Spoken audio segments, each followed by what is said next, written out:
cette paracha de Vaïgash, où il y a le dénouement de ce combat, ce combat pas, mais c'est de cette triste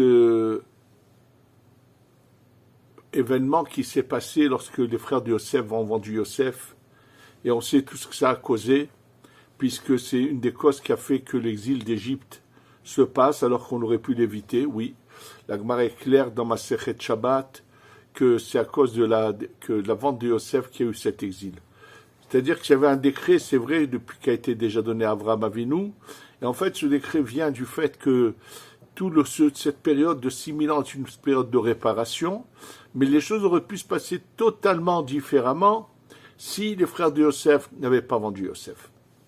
Et là, le dénouement se trouve, Vaïgash Elav Yehuda, lorsque Yehuda se rapproche et parle avec Yosef, et finalement, qu'est-ce que nous assistons à le dénouement lorsque Yosef leur dit Ani Yosef Aod Avichai, Yosef se révèle à eux, et bien sûr, on connaît la suite des événements. Ce qui est très intéressant, ce sont les paroles du Zohar là-dessus. Le Zohar nous dit, à chaque fois que le Yesod et la Malchut se rencontrent, tout s'arrange. C'est-à-dire, Yosef représente sa Neshama, représente la sphira, la sphère qu'on appelle le Yesod. Le Yesod, c'est le brit, c'est l'organe masculin chez l'homme. Donc dans les mondes supérieurs, il y a comme un corps de sphères de sphirotes. Et il faut savoir que les 6000 ans sont une réparation de ces sphirotes, mais pas la tête n'est pas touchée. Ce sont les sphirotes qui sont du chesed, donc du début du corps, jusqu'au Yesod. Et le 7e millénaire représente la Malchut. Et là, nous dit le Zohar, à chaque fois que Yosef rencontre Yuda, Yuda c'est la Malchut. La Malchut, ça serait comme un couple, en fait. C'est comme si on avait devant nous une des âmes qui vont s'accoupler. Celle de Yosef, qui est le Yesod, qui représente la partie masculine, et Yuda, qui est la Malchut. En réalité, ce qu'il faut savoir, c'est que Yuda et tous ses frères, à part Yosef, sont des parcelles de ce qu'on appelle la Shechina, la Malchut. Ça veut dire qu'ils ont ils sont dans les sphirotes de la Malchut, et Yuda est la Malchut de la Malchut. Donc c'est pour ça que le règne va venir plus tard par de la descendance de Yuda. Et alors le Zohar dit, lorsque ils se rencontrent, ça y est, tout s'arrange. Alors bien sûr, comprendre qu'est-ce que veut dire le Zohar, déjà on peut constater que lorsque le règne du peuple d'Israël va commencer, il va commencer par le roi Shaoul, qui lui vient de Binyamin. Il faut savoir que Binyamin, lui, il est le Yesod de la Malchut, mais qui peut monter aussi vers l'emplacement de Yosef. D'ailleurs, pendant la période où Yosef a été vendu en Égypte, pour pas que là-haut, dans les mondes supérieurs, le mal s'agrippe à cet emplacement qui représente l'âme de Yosef, c'est Binyamin, qui lui ne l'a pas vendu, lui n'est pas participé à cette faute, va pouvoir le garder cette place. Sa neshama va monter, garder cette place, tout en étant vivant dans ce monde, il va agir et il va donc faire quelque chose. Alors, qu'est-ce que tout cela signifie? On va le comprendre en expliquant, quand on nous parle de Mashiach, on parle de Mashiach ben Yosef et Mashiach ben David. Et là, bien sûr, ça nécessite explication. Étant donné que, comme je vous l'ai déjà dit, qu'on le voit dans le Zohar, dans plusieurs endroits dans le Zohar, que la Neshama du Mashiach va descendre, c'est une sorte de tremplin, première étape, elle se dévoile dans un personnage vivant, oui, absolument. Elle se révèle dans un personnage vivant, mais qui est qu'un tremplin pour la révélation de la finalité de l'âme du Mashiach, de Mashiach lui-même, qui va être Moshe Rabbeinu en personne, comme nous le dit dans plusieurs endroits le Zohar, Mashayahu Mashiach, ce qu'il y a eu, c'est ce qu'il y aura, Ma Shehayahu, c'est les premières lettres de ces trois mots, c'est Moshe. Et le Zohar dit Goel Arishon ou Goel Acharon. Le premier délivreur va être le dernier délivreur, ça va de lui que va venir la délivrance. Alors, puisque de toutes les façons, le Mashiach est cette personne par laquelle le Mashiach se révèle, ça va être un tremplin seulement, un passage seulement. Pourquoi il y a les deux, Mashiach ben Yosef, Mashiach ben David, et surtout qu'on sait que le Harizal nous dit qu'on doit faire des tfilotes, que le Mashiach ben Yosef ne soit pas assassiné. Ça nécessite compréhension, tout cela. Je vous signale que d'ailleurs, à l'époque, le Harizal lui-même, peu de temps avant qu'il quitte ce monde, c'est Rabbi Chaim Vital l'écrit dans le livre qu'on appelle le Sha'ar HaGilgulim. Ils étaient ensemble, le Harizal avec ses élèves, sont allés devant les tombes de Shemaya et Avtalion. Alors, Shemaya et Avtalion, ce sont les deux tzadikim qui étaient avant Hillel et Shammai, ce qu'on appelle les Zugot. Shemaya était le Nasi, l'autre était le Rosh Yeshiva, et ils sont enterrés près de Méron, pas très loin de Méron, on connaît l'emplacement, où ils sont enterrés Shemaya et Avtalion. Et lorsque le Harizal, une fois, est allé avec une partie de ses élèves, parmi eux le Rabbi Chaim Vital, il arrive devant la tombe de Shemaya et Avtalion. Un moment après, il leur dit, Shemaya et Avtalion m'ont dit de vous dire, de prier pour que le Mashiach ne meure pas. Et il dit, Rabbi Chaim Vital, on n'a pas compris le message. En fait, lorsque le Harizal était vivant, c'était lui qui devait se révéler en tant que Mashiach.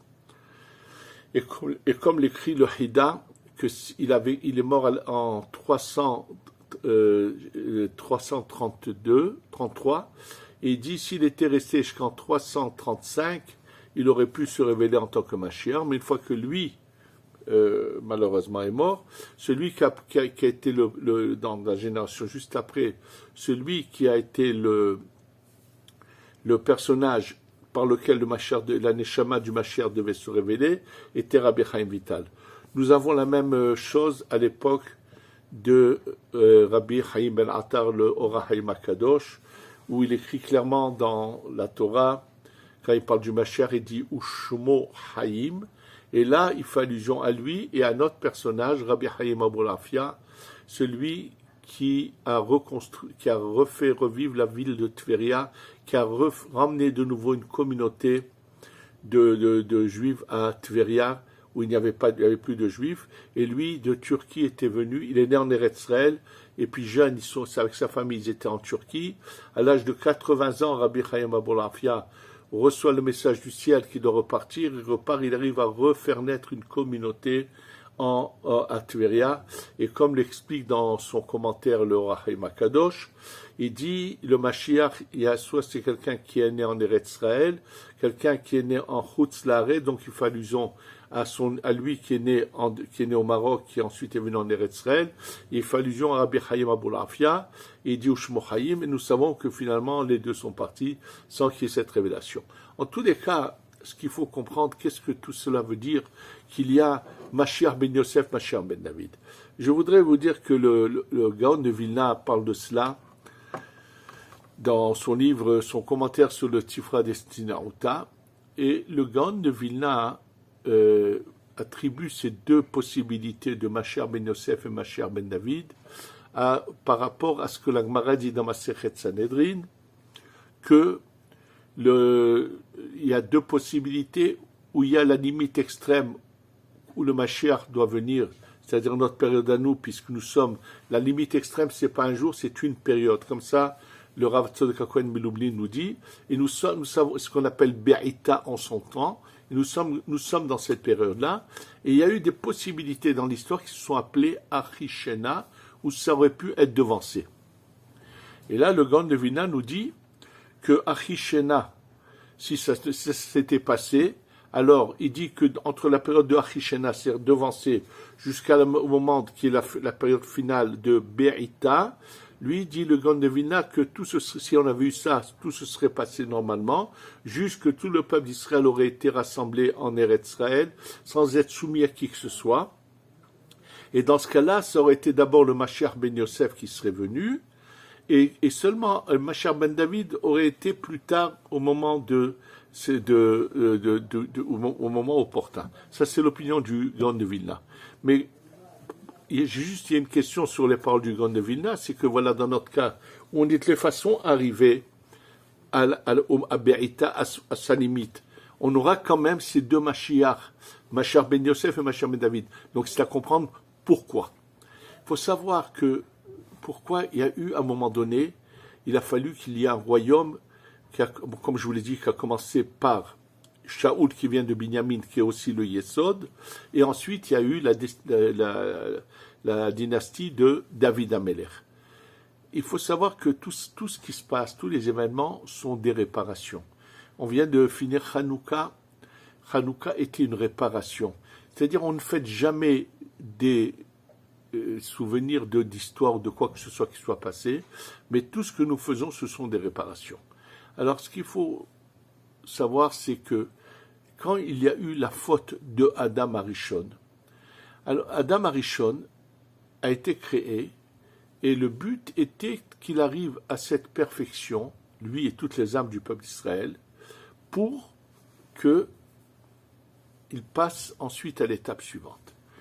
Alors, bien sûr, Adam Arishon était à la tête de toutes les Neshamot, parce que dans la période antérieure à la création, dans cet épisode dont je vous ai souvent parlé dans mes cours, qui s'appelle le monde du Tohu, Adam Arishon était le numéro 1. Donc c'est pour ça que lui englobe en lui toutes les Neshamot.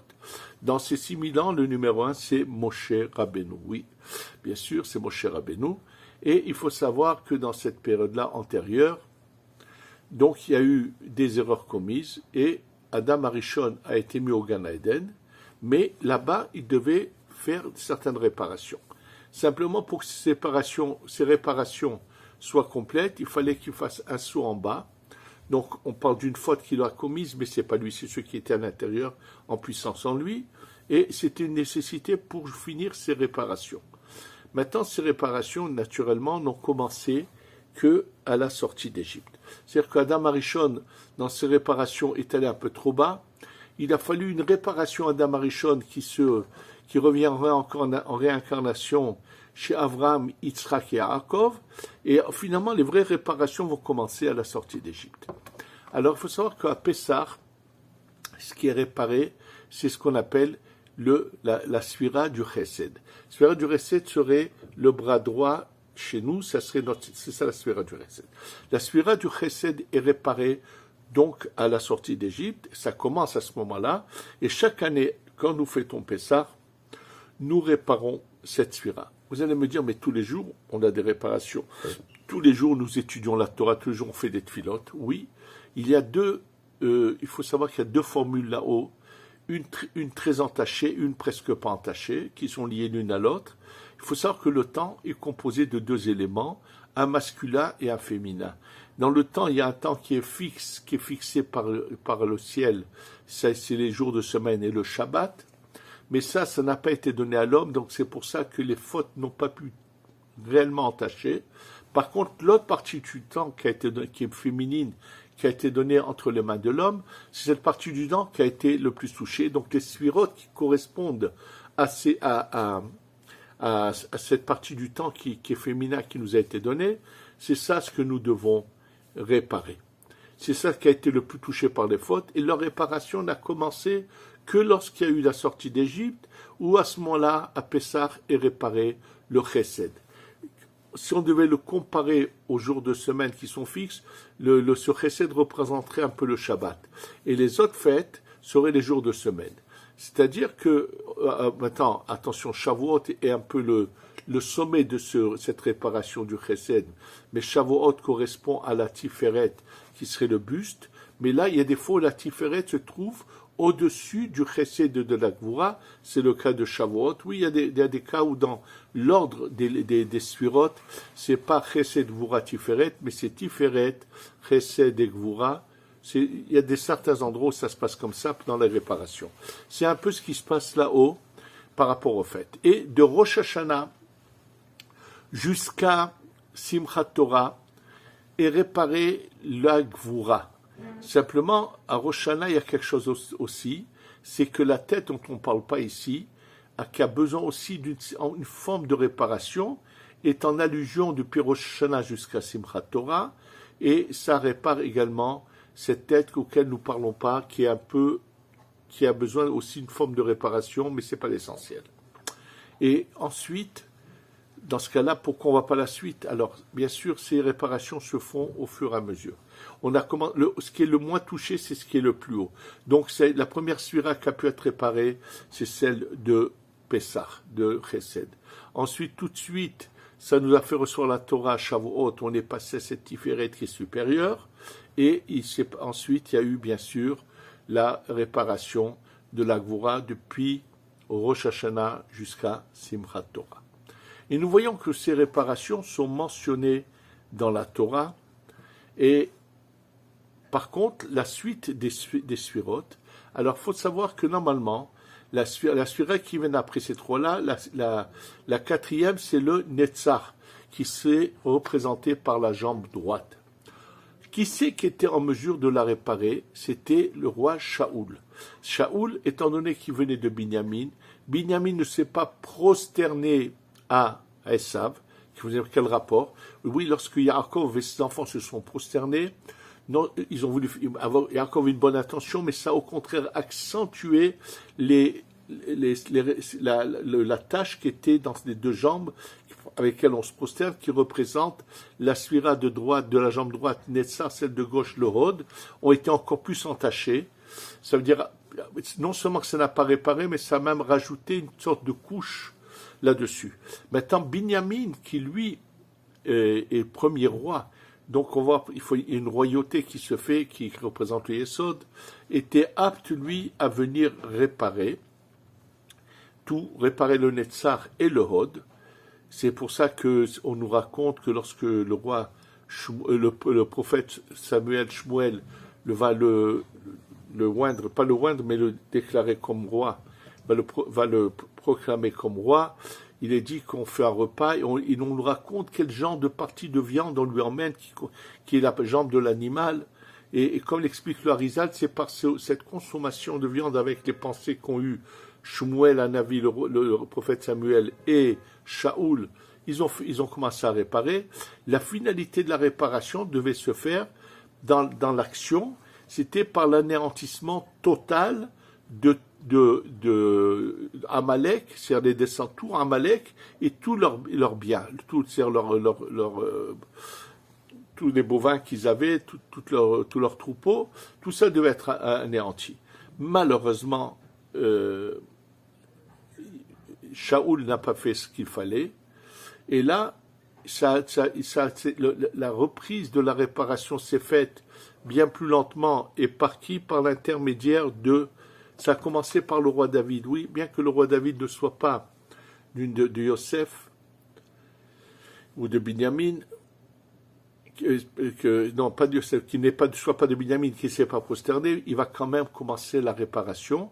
Et par les Télim, c'est marqué Ne'imot Bimincha Netzach. Les Ne'imot, c'est ces merveilles de chansons du roi David, c'est Télim. Mincha vont venir à la droite réparer le Netzach. Il commence, qui va finir par réparer le Netzach, ça va être Mordechai à Yehudi, à l'époque de l'histoire de Haman. Mordechai est un descendant de Binyamin, c'est pour ça que lui il répare réellement le Netzach, c'est pour ça que lui refuse de se prosterner devant Haman, et bien au contraire. Et, bien sûr, donc le Netzach est réparé, le Hod va commencer à être réparé en partie à la fête de Hanouka. On a 8 jours, qui est la 8e sphira du haut vers le bas, c'est le Hod.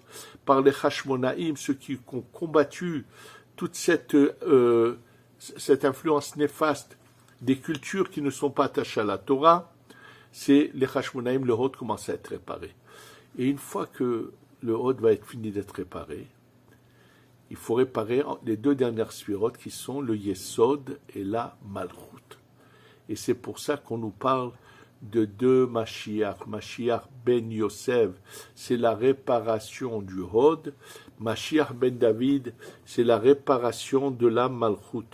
Donc c'est pas qu'on va prendre des personnages, ça veut dire qu'il y a des tzadikim qui vont être le tremplin, mais qui sont dans notre génération, qui eux vont commencer cette réparation de ces deux sphirotes.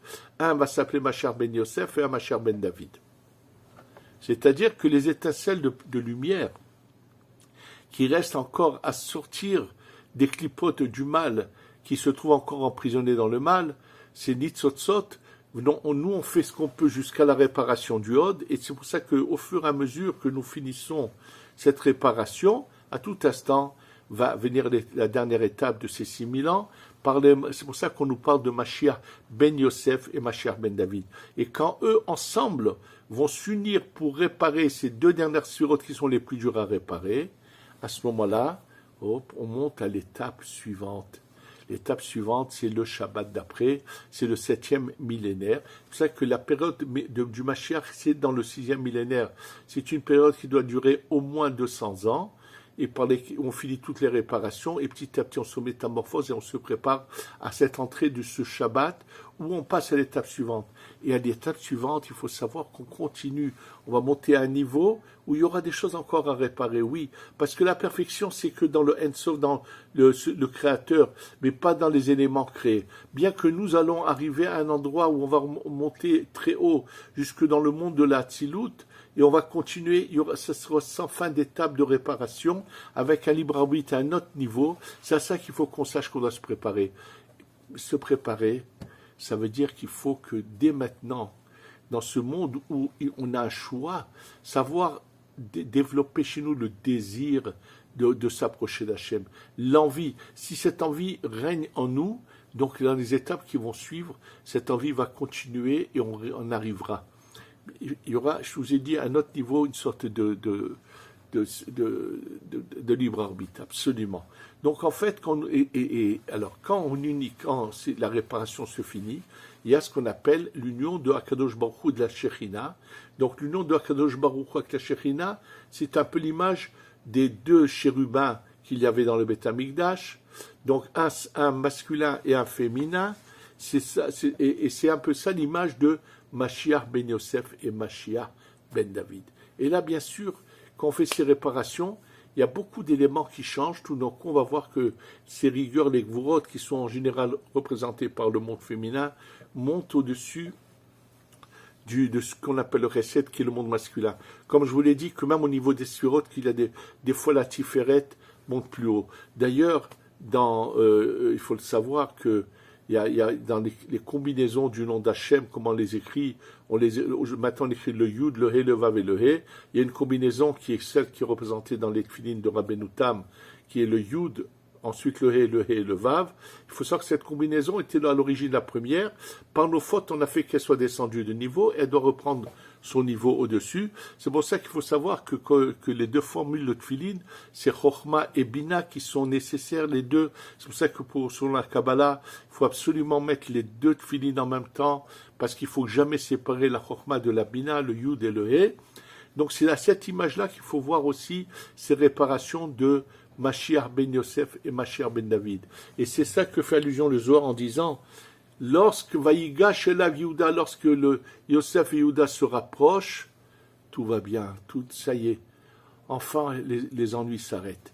C'est dans cette image-là qu'il faut le voir, qu'on a besoin, qu'on demande, qu'on veut que les deux, que le Mashiach ben Yosef et Mashiach ben David viennent finir ces réparations, bien sûr qu'on va participer, et plus on se prépare, plus on est à un haut niveau, plus on passera vite à l'étape suivante, et c'est à cela qu'on doit tous souhaiter arriver, et qu'il ne faut pas que ce soit pour certains une souffrance, puisque si on n'a pas l'envie de spiritualité, de réparation, qu'est-ce que ça va donner à ceux qui ont la tête attachée qu'à la matière?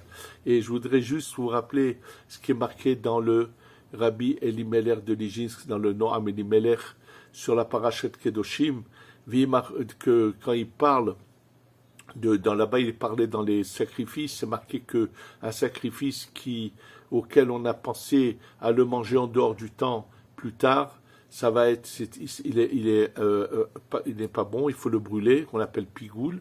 Et lui, il dit que justement au moment de la venue du Mashiach, il dit tous ceux dont le désir était essentiellement le service d'Hachem, de se rapprocher d'Hachem, il dit eux, ça ira beaucoup plus vite. Et il dit ça en ramenant ce qui est marqué dans certains livres, un exemple magnifique que quand le Mashiach vient, quand tout le monde est rassemblé en Eretz Israël, bien sûr, tout le monde entendra la voix du Mashiach où qu'il soit, et il dira, tous ceux qui veulent de l'argent viennent avec moi, il les emmène devant la mer à Yafo, c'est marqué devant la Méditerranée.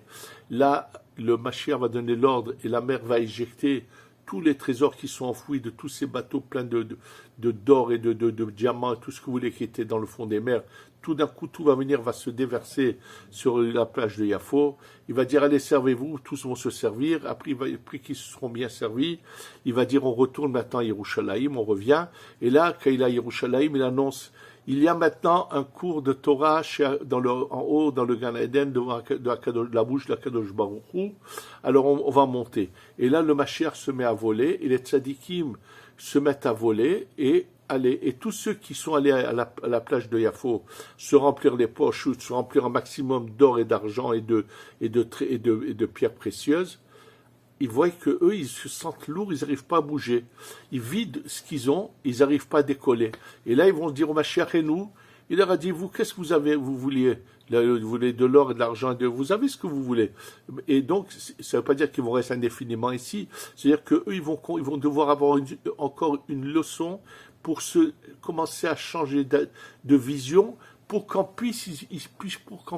fin de compte, ils puissent avoir ce mérite de pouvoir monter pour passer à l'étape suivante. C'est ça qu'il faut savoir, que c'est ça ce qui nous attend, c'est de pouvoir passer à l'étape suivante, face à Hachem, qu'on voit ici les deux, Mashiach ben Yosef et Mashiach ben David, que enfin Hachem arrête nos souffrances, nous délivre avec le Beth Amikdash qui descend, qui sera notre aide, nous aider à un tremplin à pouvoir passer à l'étape suivante, à devenir spirituel et à pouvoir aller servir de plus près encore mieux Hachem, et qu'on ait enfin la délivrance totale chez Avo Bimera Biamenu. Amen ve Amen.